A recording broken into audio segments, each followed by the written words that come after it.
예, 신윤의 뉴스 정면 승부 4부 시작하겠습니다. 오늘 4부 제가 오늘 방송 서두에도 말씀을 드렸습니다만 정치적 현안, 정치적 문제를 법적 차원에서 생각해보는 저스티스 리그입니다. 진짜 이 정의라는 단어가 참 목마른 요즘인데요. 우리가 바로 그 저스티스에 대해서 한번 생각해 보겠습니다. 지금 스튜디오에는 변호사 두 분 나와 계신데 한 분씩 소개해드리죠. 먼저 윤기찬 변호사십니다. 안녕하십니까? 네, 안녕하세요. 예, 설주한 변호사 나와 계십니다. 안녕하세요. 야, 두 분 다 좀 반성을 하실 분이 있죠. 좀 부분이 있죠. 돌아가면서 빠지셨어요. 네? 오늘 너무 오래간만에 뵈가지고 그동안 얼굴도 좀 변하신 거 아닌가 이런 생각이 들 정도예요. 네? 성형 수술을 하지 않았어요. 그렇군요. 뭐 수술은 아니더라도 뭐 요새 주사도 있으니까. 네. 아이고, 근데 어쨌든 요새 좀 걱정이 많이 돼요. 상황이. 네. 근데 이제 그 윤석열 대통령의 내란 우두머리 혐의 첫 번째 형사 재판이 열렸는데 이 재판 13분 만에 끝났더라고요. 이거 원래 이렇게 빨리 끝나는 거예요? 아니 그렇지는 않죠. 이게 이제 공판 준비 기일인데요. 근데 이제 이 공판 준비 기일은 미리 지정이 돼 있었는데 이제 기록 복사를 한 이후에 이제 저희가 수사 기록을 복사하거든요. 변호를 맡게 되면 피고인 내지 변호인이 수사 기록, 증거 기록을 다 복사해 가지고 그걸 보고 공판 준비를 한 이후에 공판 준비 기일에 가야 되는데 이게 수사 기록 복사가 안 된 거죠. 그러다 보니까 공판 준비 기일에서 나에 대한 공소장은 날라왔는데 공소장을 입증하겠다고 검찰이 수사한 그 내역을 모르는 거예요. 그러면 증거 인부도 못 하는 거고 이 증거가 내가 동의하냐 못하냐 이런 의견도 못 밝히고 그다음에 이 증거에 대해서 내가 탄핵하고자 하는 탄핵 증거를 뭘 신청할지에 대해서 계획도 못 세우는 거죠. 그러니까 공판 준비 기일을 진행하는 아무런 의미가 없어요. 그러니까 13분 만에 끝날 수 있는 거고 오늘 같은 경우에는 이제 구속 취소 신문이 중요했던 것이지 공판 준비 기일은 큰 언론의 주목은 받지 못했다 이렇게 생각합니다. 근데 구속 취소 이 네. 문제도 오늘 다룬 모양이죠? 네, 구속 취소 사유에 대해서 1시간 정도 보통 그 양측에서 얘기를 한 것 같더라고요. 검찰과 윤석열 대통령 측에서. 근데 예.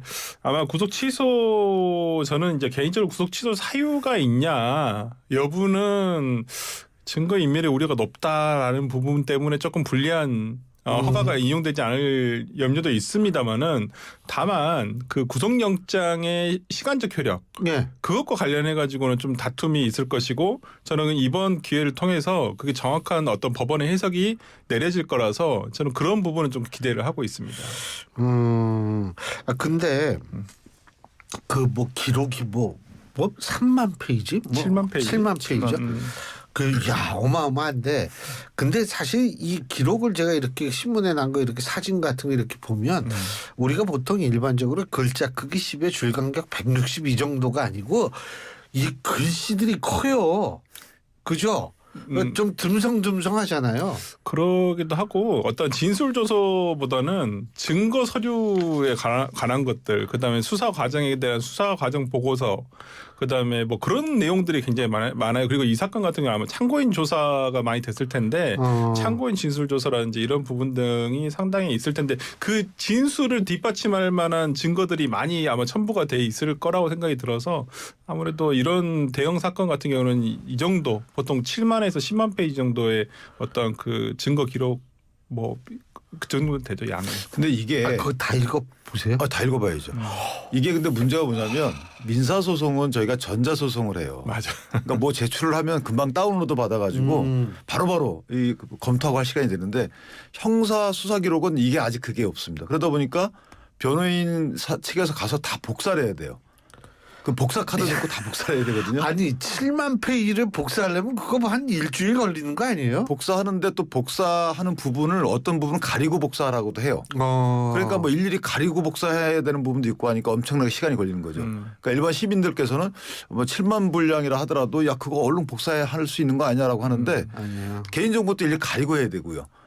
그 7만 쪽을 복사한다는 거는 엄청난 시간이 듭니다. 복사 비용도 많이 들어요. 본인이 부담을 해야 되는 거라서. 한 뭐 몇백만 원 들 거예요. 네, 그 정도.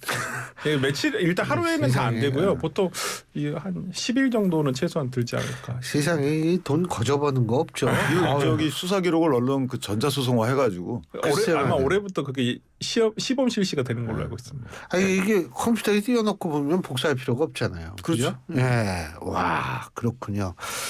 근데 어쨌든 이 공판 준비길이 빠르게 끝나고 이제 구속 요거 내일 결정된다 그러더라고요.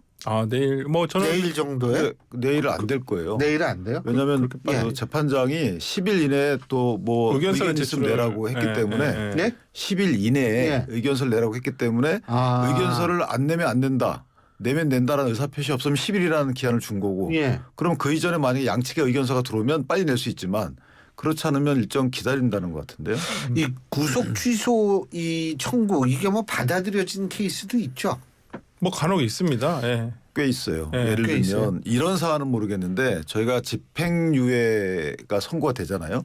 그런 집행유예 기간 동안은 실형의 집행을 유예하는 거잖아요. 근데 집행유예 취소 사유가 있어요. 예를 들면 뭘 어기거나 하면은 그럼 취소가 된 경우에 알고 보니까 이게 잘못 취소된 거예요. 그러니까 집행유예가 취소되면 다시 구금이 돼요. 근데 집행유예 취소가 취소되는 경우 이런 경우에는 이제 이게 구속 취소라고 저희가 하는 경우가 많이 있어요. 예. 이런 경우는 이제 신문을 하는데 저는 그런 사유 빼놓고는 본 적이 없어요.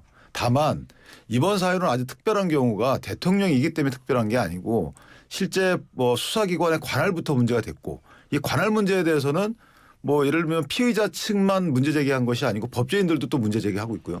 관할부터 해서 그다음에 체포영장 발부 영장 기재된 내용도 좀 문제가 됐고 형소법 110조를 적용하느니 마느니 그다음에 또 구속영장 청구한 그 해당 법원의 문제점도 있는 거고 발부한 분이 또 15자만 썼잖아요. 이 대통령에 대한 구속을 결정하면서 피의자는 증거를 인멸할 염려가 있다. 14장과 15장간만 해서 그냥 구속을 시켰어요. 이러다 보니까 이것도 납득하기 어려운 부분이 있고 그다음에 체포영장을 집행 과정에서도 경찰이 근 뭐 몇백여 명을 동원해서 했는데 이것도 법적 근거가 있는지 여부에 대해서 또 다툼이 있는 거고 그다음에 체포영장에 대해서 발부가 된 이후에 적부심 신청하고 구속 그 실질심사하는데 5일이 걸렸단 말이에요. 5일이 걸렸는데 이게 여기서 5일을 다 빼느냐 4일 빼느냐 3일 빼느냐 그러니까 수사기관의 구속기한에 만약에 그 며칠이냐에 따라서는 구속 기소한 시점을 기준으로 보면 구속 시한이 도과된 이후에 기소한 꼴이 될 수도 있고 그러니까 다양한 문제가 이렇게 많이 또 불거진 형사 절차가 없었어요. 그러다 보니까 구속 취소 심판 청구를 취소 신청을 할 수밖에 없는 또 그 피고인 입장에서 보면 그런 특별한 케이스였다. 저는 그렇게 생각을 합니다. 야, 근데 뭐 이거 어쨌든 나중에 한 10일 후에는 알 수가 있을 것 같은데 자, 우리가 제일 또 주목하는 거 지금 계속 나와요. 저기 YTN 제가 지금 보고 있는 우리 YTN TV에서 이 속보가 계속 나오는데 무슨 속보냐? 이 10차 변론기일이 진행 중이라서 거기에 관한 속보가 나오고 있습니다. 자, 그런데 일단 9차 변론 때까지는 윤석열 대통령이 현재까지 왔다 9차 변론 때는 갑자기 복귀하고 막 이랬는데 오늘은 또 5분 만에 퇴정을 했다 그러고 이게 어떻게 해석을 해야 돼요?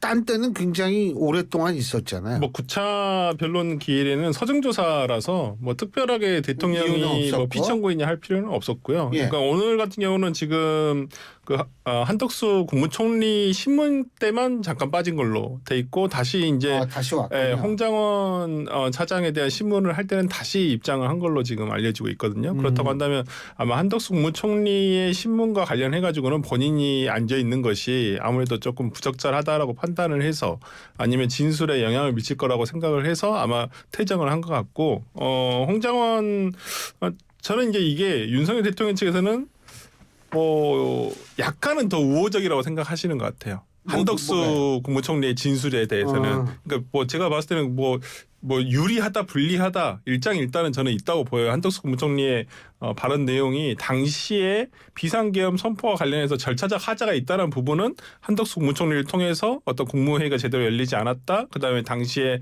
찬성한 국무위원이 없다. 뭐 이런 부분 회의록이 있다 없다 이런 부분 확실하게 절차적으로 조금 흠결이 있다라는 부분은 밝혀질 수 있을 것 같은데 당시에 지금 대통령 측에서 주장을 하는 것이 비상계엄을 선포할 수밖에 없었던 상황에 대해서 지금 계속 강변을 하고 있는 것이거든요. 그 점과 관련해 가지고 지금 한덕수 국무총리가 조금 진술을 해주고 있는 것 같고 그래서 본인에게 조금 유리하게 작용할 수 있는 진술도 나올 수 있을 거라 생각해서 잠시 퇴장을 한 것 같고 홍장원 차장 같은 경우 1차장 같은 경우에는 지금 메모와 관련해 가지고 그 신빙성 부분 계속 지금 논란이 있지 않습니까? 그렇기 때문에 여기에 대해서는 조금 본인도 강력하게 어떠한 조금 증인 신문을 하는 데 있어서 참여를 해야 되겠다고 판단을 해서 아마 재입장을 한 건 아닌가 싶습니다.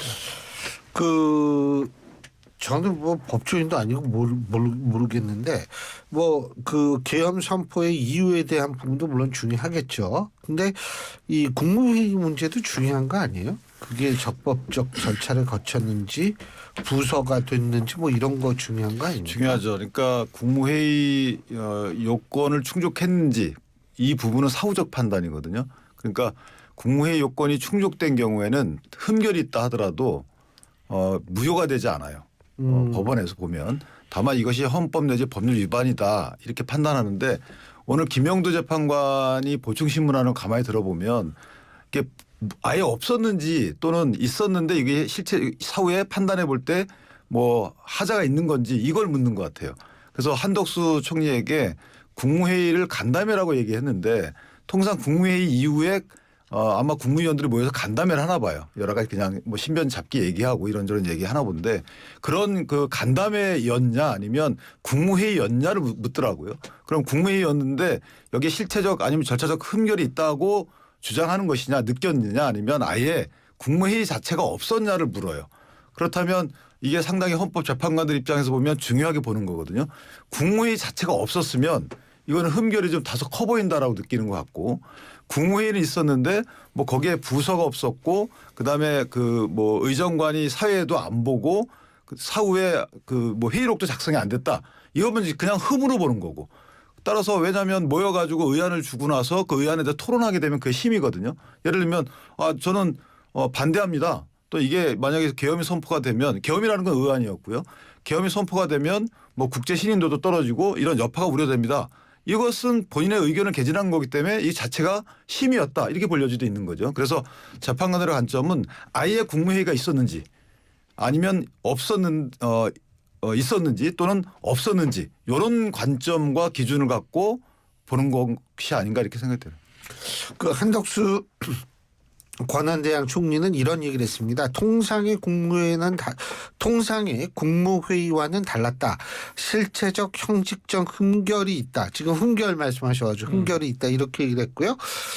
국무회의였는지 아닌지는 개인이 판단할 일이 아니고 수사와 사법 절차를 통해서 밝혀야 한다. 이렇게 얘기를 했습니다. 이거 뭐 어떤 의미일까요? 그러니까 안덕수 총리가 뭐 어제 본인 저는 그 탄핵 심판에 나와서도 하신 말씀 들어보면 뭐 좋게 평하시는 분들은 상당히 뭐 진중하고 정말 오랜 시간 그 공무원의 경력이 묻어나는 어찌 보면 뭐 대답이었다라고 얘기를 하는데 오늘 이 부분도 저는 마찬가지로 봐요. 우리가 소위 나쁘게 보면 기름장어라고 하죠. 이게 잘 손에 잡히지 않게 이리 빠져나가고 저리 빠져나갈 수 있는 구석 그리고 본인이 비판받지 않을 구석을 저는 얘기를 했다고 보는데 뭐 이게 사법 절차에 의해서 확정돼야 한다는 부분은 맞죠 사실은. 근데 이제 그걸 본인이 판단할 수 없다라는 부분은 개인으로서의 판단을 요청하는 게 아니라 요구하는 게 아니라 국무총리로서의 지위에서의 이러한 국무회의가 있었는지 없었는지를 여부를 판단해 달라고 하는 건데 거기에 대해서도 명확한 답변을 하지 않는 부분은 좀 한덕수 총리답다라고 해야 될지는 모르겠습니다만 조금은 좀 명확한 말씀을 해주셨으면 더 진실 규명에 더 좋았을 텐데 조금 좀 부족하다고 봅니다. 근데 결론적으로 한덕수 전 권한대행은 결론적으로 저는 아니에요. 지금 권한대행은 맞죠. 권한대행이죠. 탄핵 상태이지만. 권한대행은 어쨌든 국무회의가 있었는데 통상의 예와 달랐다. 그리고 본인은 이 국무회의가 흠결이 있었지만 국무회의가 있었다고 본다라는 취지로 정리가 돼요. 왜냐하면 최영도 재판관이 계속 묻거든요. 그러니까 금방 말씀하신 대로 이거 흠결에 대해서는 사후적 뭐 재판관 등이 판단해야 되는 거다 이렇게 얘기했더니 그거는 우리가 알아서 판단하는데 그 당시에 당신 생각을 물어요. 그러면 그 당신 생각이 빙빙 돌려서 말씀을 하셨지만 결론적으로 보면은 그렇게 생각을 했지만 국무회의가 있었다는 취지의 답이 아니었나 제가 해석할 때는 뭐 그런 식으로 마무리가 된 걸로 보입니다. 최영두가 아니고 김영두 재판관입니다. 최영두 국회의원이죠. 네. 근데 오늘 그 조지호 경찰청장이 아직 안 나왔죠. 네. 7시부터 9시까지 하죠. 네, 이분은. 네, 네. 그죠? 네. 근데 이분이 또 상당히 그 병을 갖고 계시는 그러니까 이 사실 암에 걸리셨다고 네. 하는데 오늘 어쨌든 나와가지고 그러면 종합적으로 오늘이 마지막이 될까요? 몇 차례 더 할까요? 어떻게 보세요? 그래서 지금까지 상황을 봐서는 뭐 추가 기일에 대한 내용이 전혀 나오고 있지 않아서 재판부에서도 언급하고 있지 않아서 글쎄요. 오늘로서 거의 증인신문 끝난다? 자체는 끝날 것 같다라는 생각이 좀 듭니다. 증거조사 자체는 끝날 것 같고 뭐 공판 심리 기일은 아마 만약에 오늘 증거조사가 끝나더라도 뭐 피청구인 측의 의견 진술을 할 기회를 보통 1회 내지는 2회 정도를 주어지기 때문에 뭐 오늘 재판이 이제 헌법재판 탄핵 재판의 끝은 아닐 것이고 앞으로 한 1, 2회 정도는 더 진행되지 않을까 싶습니다. 어떻게 그렇게 보세요? 일단 추가 증인 신청을 해놓은 상태이긴 한데 누구예요? 누구? 그게 아마 모 지방자치단체의 투표관리 실무에 종사한 사람 같아요. 근데 아마 재판부에서 채택하지는 않을 걸로 보이고요. 예. 기각할 것 같은데 이제 문제는 뭐냐면 한길 정도 이후에 최후 변론 등을 듣고 제가 볼 때 종결을 할 겁니다. 종결하는데 평의 절차가 길게 갈 거예요. 평의 판결 과정에서 제가 볼 때 원활한 평의 판결이 되지 않고 변론 재개 가능성도 없잖아 있다. 왜냐하면 평의 판결을 하다 보면 서로 간에 뭐 사실관계 갖고 의견이 갈릴 수가 있거든요. 그러면 이 사실관계를 더 알아보자라고 해서 변론 재개 가능성도 저는 없지 않다고 보고 평의가 길어지면 평의 과정에서 뭔가 답이 안 나오면요. 그러면은 변론 재개할 수밖에 없거든요. 그래서 평의에 원활한 평의가 되면 뭐 그대로 끝나겠지만 결심은 되고 평의가 아마 순탄치 않게 되면 변론 재개 가능성은 좀 크게 봐요. 근데 저는 헌법재판소의 어떤 지금의 프로세스가 이게 너무 막 서둔다 이런 얘기가 아닌데 중요한 거는 뭐냐면 좀 신중하다는 느낌을 주기엔 부족하다는 얘기가 많아서 네. 여쭤보는 건데 어떻게 평가하세요, 차 변호사님? 좀 거칩니다. 문영배 권한대행의 문영배 재판관의 어떤 진행 자체가 어떤 피청구인 측에서 이 결과에 승복하게끔 하기에는 너무 거칠고 또 너무 서두른다는 느낌이 있어요. 그러니까 재판에 신속하게 심리를 맞춰야 한다는 부분에 대해서는 저도 동의를 합니다만은 그와 더불어서 어떤 결과의 공정성에 대해서도 그걸 담보를 해야 되거든요. 과정에 잡음이 적을수록 네. 그건 결과에 대한 승복 가능성. 그럼요. 그렇기 때문에 저는 피청구인 측에서 어저께 석동현 변호사가 결과에 승복을 하겠다고 하지만은 지금 재판 절차에 대해서는 상당히 불법성도 있다라고 얘기를 하고 있는 부분인데 저는 불법성까지는 아니더라도 지금 문영배 권한대행이 지금 진행하고 있는 방식은 굉장히 거칠다고 생각을 해요. 그래서 과연 저는 그래서 이게 과연 통일된 평의를 통해서 통일된 결론이 나올까 재판관 전체에 그게 제일 좋거든요. 어떤 공론 분열을 최소화한다는 입장에서는. 근데 제가 봤을 때 이대로 가게 되면요. 오히려 밖에서도 지금 여론이 들끓고 있고 그러니까 탄핵을 과거와는 다르게 박근혜 대통령 때와 다르게 탄핵을 반대하는 어떤 여론도 존재하는 건 사실이거든요. 그렇다고 한다면 지금의 어떤 8대0의 평의는 저는 결론은 나오지 않을 것 같고 오히려 탄핵에 대해서 어떤 기각을 결론을 내는 재판관도 분명히 나올 수 있다. 근데 그러한 이유는 지금의 절차가 너무 투박하고 거칠고 너무 서두른다는 느낌을 주기 때문에 오히려 저는 그런 결론이 나올까 봐 제 개인적인 바람과는 좀 틀려질 수도 있을 것 같아서 조금 걱정이 되는 건 사실입니다. 근데 이제 현재 재판 진행이 물론 이제 재판관 평의를 거쳐서 결정한다고 해요. 근데 그 평의 내용 자체가 과연 4대4 평의인지 평의 자체에서 예를 들면은 뭐 증거 채택 여부를 평의에서 결정한다고 말씀들을 하시는데 그 증거 채택 여부 관련해서 8대0인지 이것과 관련해서는 저희가 알 수가 없잖아요.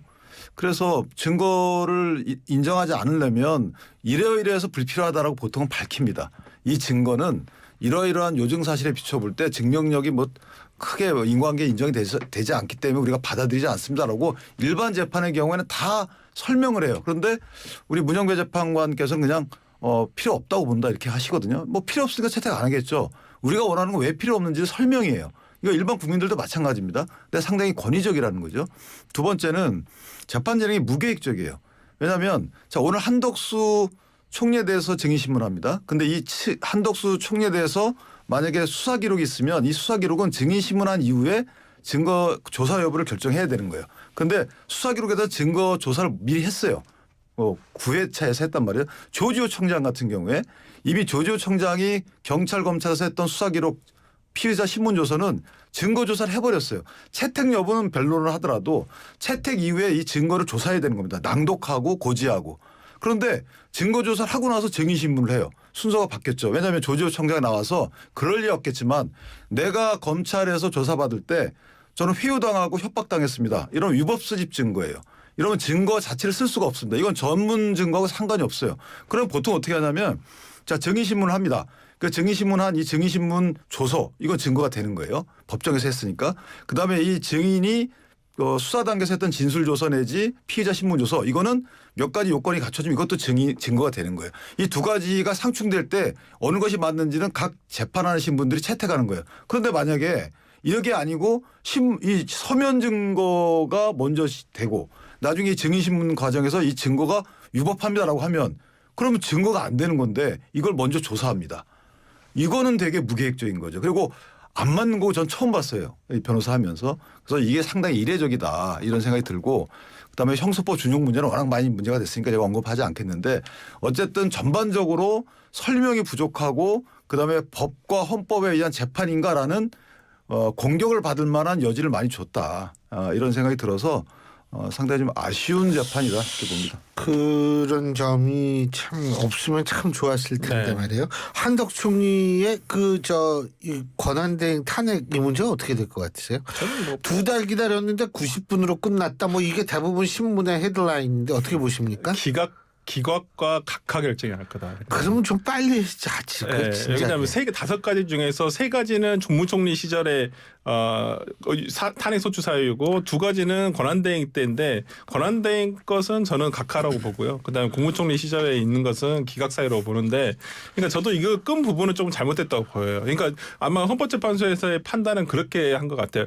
윤석열 대통령에 대해서 파면 결정을 하면 그냥 그걸 정석적으로 봐가지고 거의 이제 뭐 한덕수 권한대행에 대한 것은 뭐 그냥 그 뒤에 처리를 해도 되지 않을까라고 판단을 한 것 같아요. 그래서 이제 열심히 윤 대통령에 대한 걸 신속하게 했던 것이고, 저는 오히려 근데 그 부분을 좀 저도 그 부분을 조금 잘못됐다고 봐요. 왜냐하면 최상목 권한대행이 진정한 권한대행으로서 맞는가 법적으로 그런 부분에 대해서 굉장히 빨리 판단이 돼야 그렇죠. 되는 부분이거든요. 네. 특히나 이게 뭐가 문제가 되냐면 국정의 안정도 문제가 되지만은 어떤 행정의 적법성도 문제가 돼요. 예. 특히나 제일 문제가 되는 것은 지금 2명의 헌법재판관을 임명한 부분이 예. 적법한 권한자에 의해서 임명이 된 것이냐 이 부분이 또 문제가 생길 수 있거든요. 예. 그러니까 저는 그렇기 때문에 한덕수 권한대행에 대해서는 저는 일주일 안에는 이 부분 빨리 결론을 내줘야 한다고 봅니다.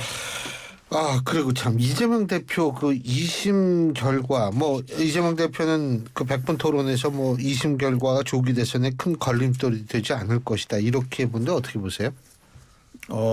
걸림돌이 될 수도 있고 안 될 수도 있죠. 결과에 따라서 결과 내용에 따라서. 그런데 일반적으로 공직선거법과 관련된 집행유예형이 나왔잖아요. 예. 굉장히 중한형이거든요.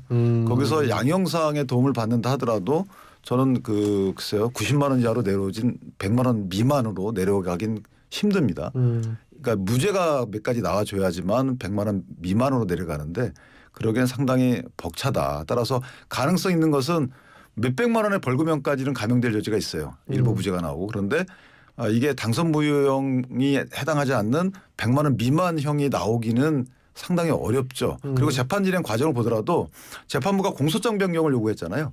공소장 변경 요구하는 것은 그 해당 죄에 대해서 유죄 심증이 있는 겁니다. 만약에 무죄 심증이 있으면 공소장 변경 요구하지 않아요. 요구되지 않을 거기 때문에 공소장 변경 요구하고 그 요구한 내용을 보더라도 이게 각계 별개 사실로 다 허위가 아니라 하더라도 예. 이걸 합치면 하나의 맥락이 형성되는 경우 저는 개인적으로 유죄 심증을 내비친 게 아닌가.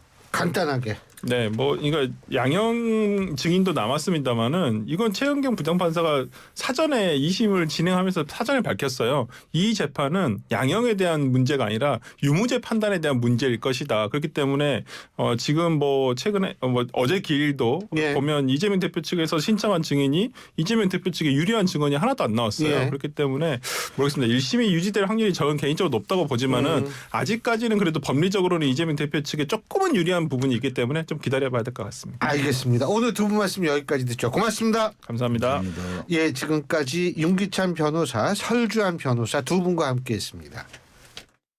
You